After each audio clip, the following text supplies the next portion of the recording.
What if your country's most strategic assets could be seized with a pen, not a gun?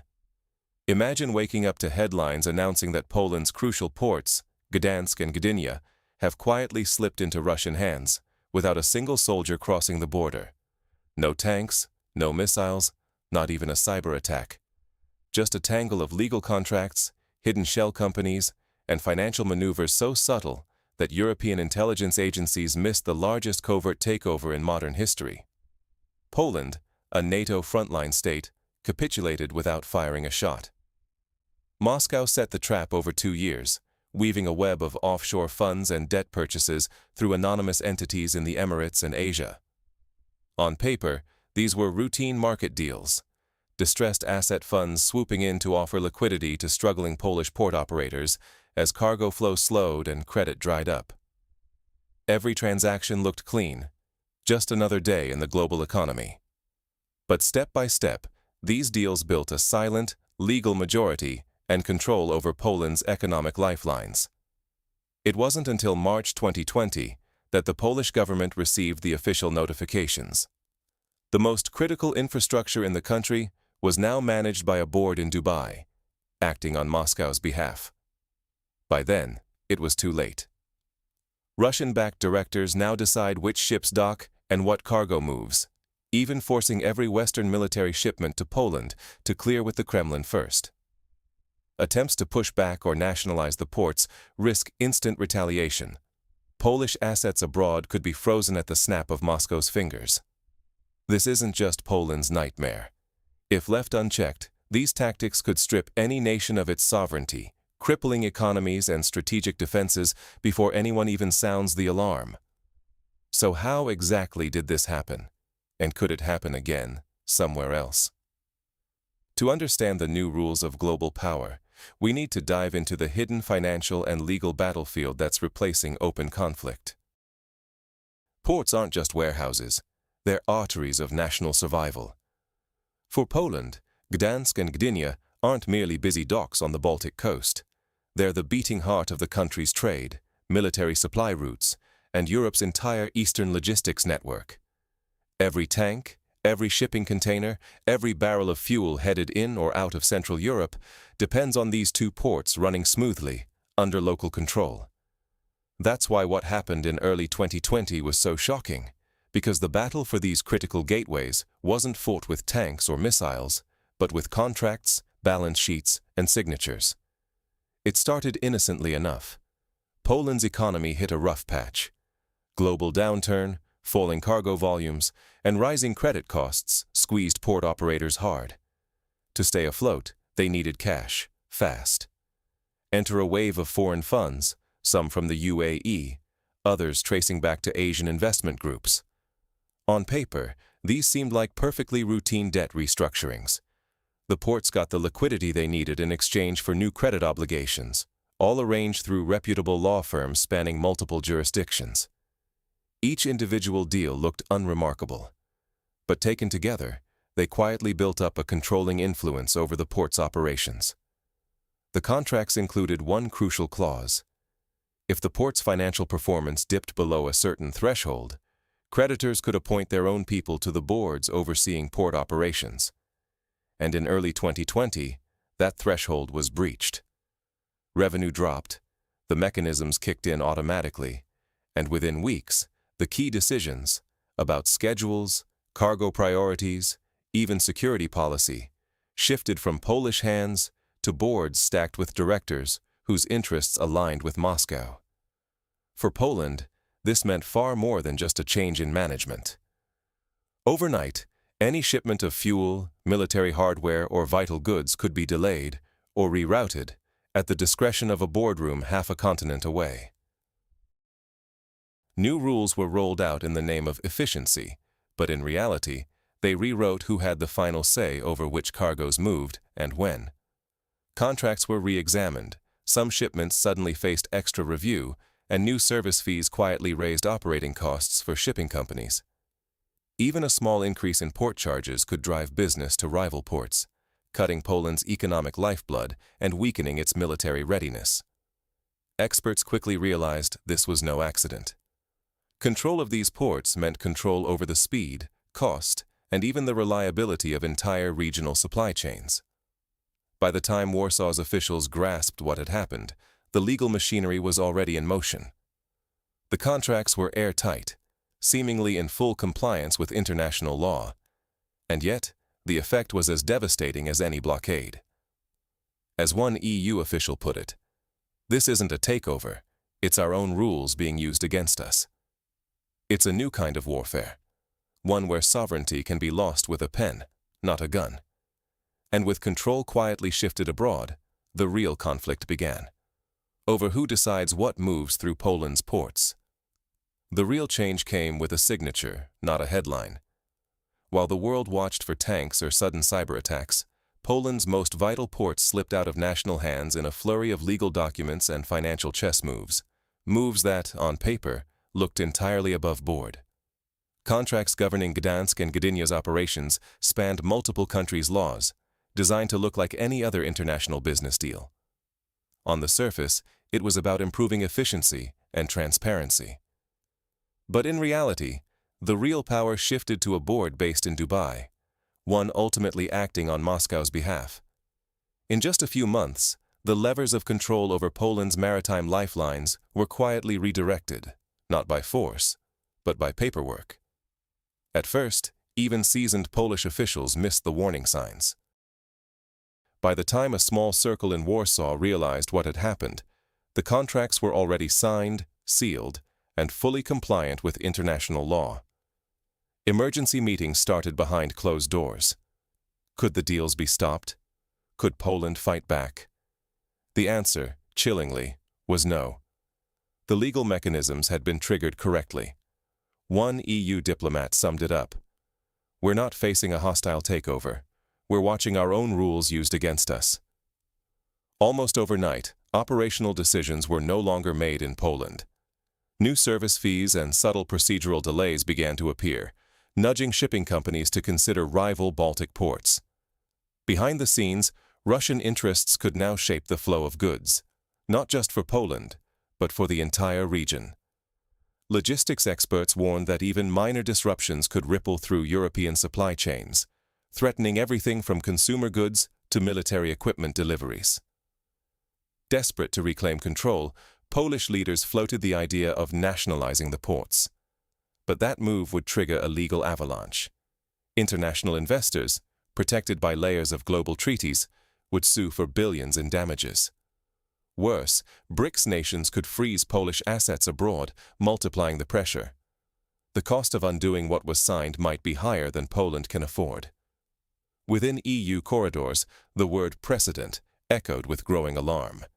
This wasn't sabotage or cyberwar, it was a legal financial coup.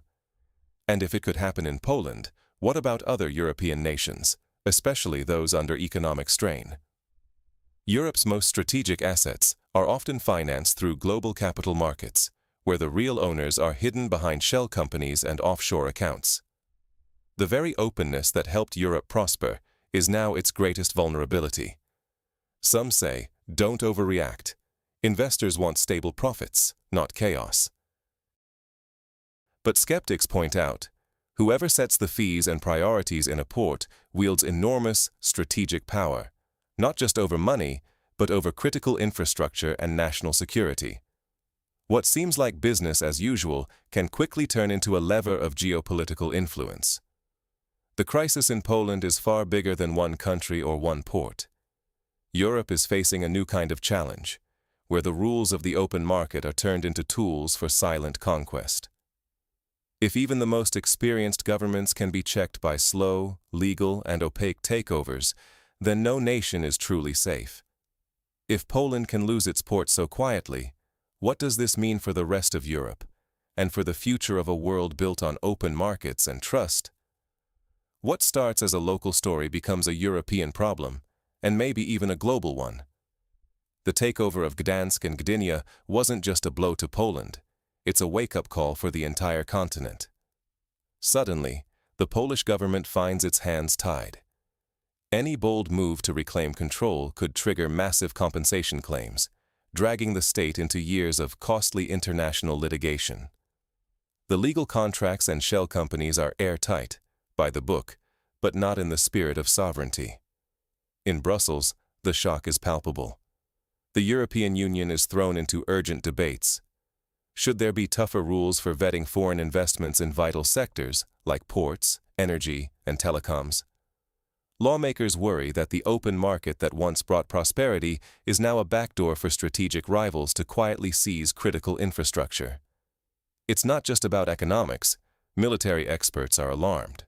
Even minor delays at these ports could have outsized effects on NATO's ability to move equipment and supplies to the alliance's eastern flank. Defense planning depends on precise timing, and the thought that a rival could, through legitimate business decisions, gum up the works is deeply unsettling. In today's Europe, a few hours' delay at a port isn't just an inconvenience. It could alter the outcome of military operations. This isn't some outlier either. Experts warn that infrastructure is now the new front line. Control isn't shifting with tanks or hackers, but through financial deals and complex legal arrangements. In a world where global capital moves at lightning speed, ownership is often obscured behind layers of international finance. Ports, railroads, logistics hubs, all increasingly financed by investors whose real identities and motives are hard to trace. It's not always clear who's really in control or what their long-term interests might be. And it's not just ports. Across the continent, similar vulnerabilities are emerging in telecom networks, energy grids, and even manufacturing plants.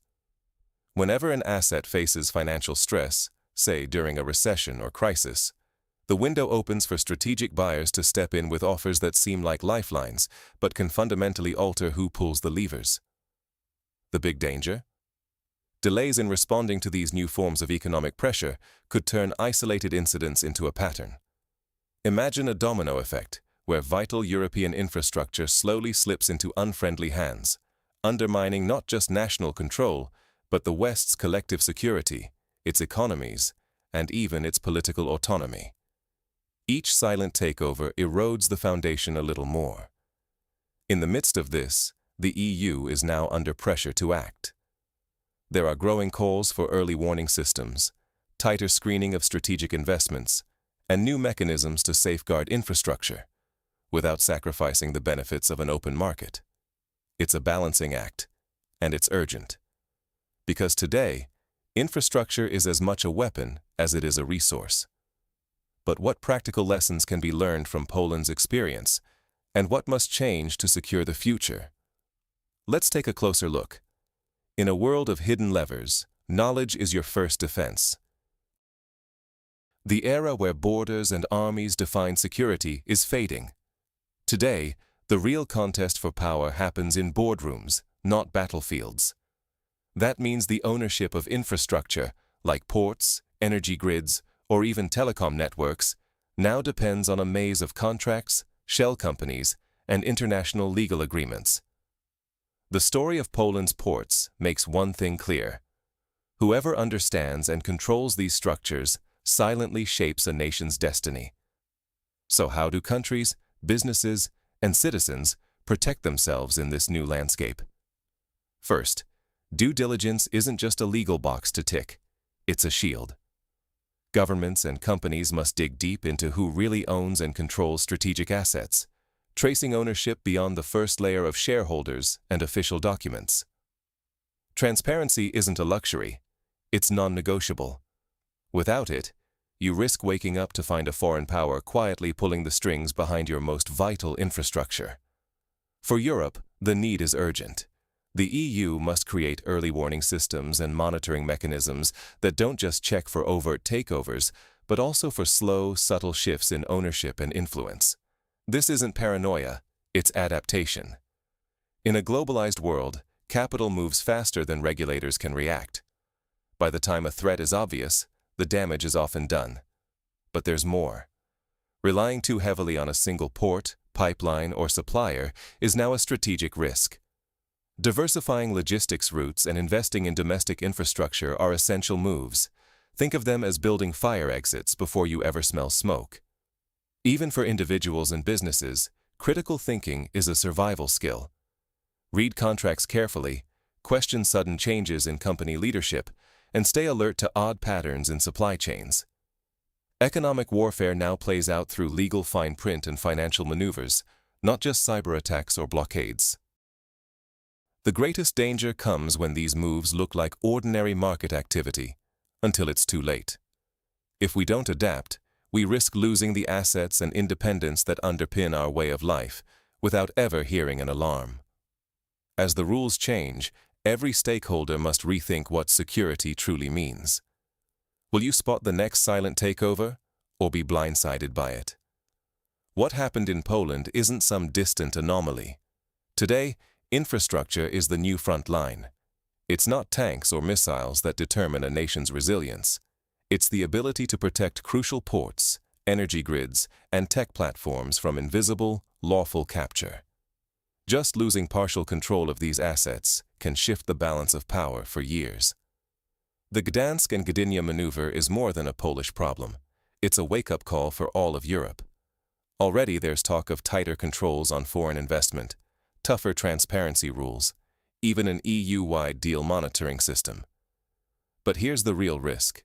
If we ignore this new reality, we're not just putting countries in danger. Anyone who relies on global supply chains, stable prices, or secure data is suddenly exposed. The most important battles will be decided in boardrooms and by fine print, not headlines.